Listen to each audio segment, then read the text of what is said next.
کل سے پکا ڈائٹنگ کروں گی۔ فاطمہ نے آئینے میں خود کو غور سے دیکھا، پیٹ پر ہاتھ رکھا اور افسوس سے بولی، بس بہت ہو گیا، کل سے پکی ڈائٹنگ کروں گی۔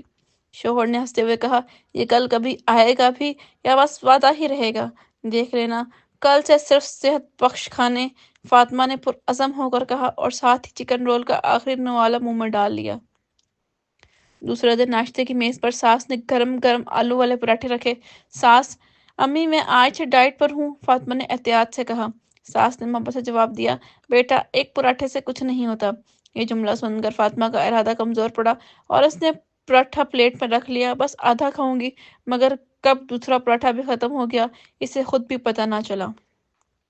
شوہر نے لنچ کے لیے پوچھا، کیا کھاؤ گی؟ بس سلاد، فاطمہ نے فخر سے یہ اعلان کیا۔ سلاد کے ساتھ تھوڑی سی بریانی بھی رکھ لو، شوہر نے چالاکی سے پوچھا۔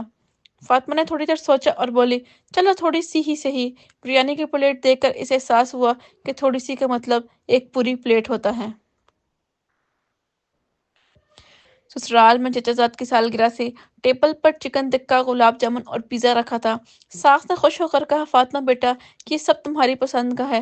فاطمہ نے شوہر کو بے بسی سے دیکھا۔ شوہر نے آنکھ مار کر کہا، کل سے پکا۔ فاطمہ نے گہری سانس لی، پلیٹ بھری اور خوشی سے کھانے بیٹھ گئی۔ مورل: فاطمہ نے آخرکار حقیقت کو قبول کر لیا۔ ڈائٹنگ کی سب سے بڑی دشمن محبت ہے اور کھانے سے زیادہ محبت کوئی کر ہی نہیں سکتا۔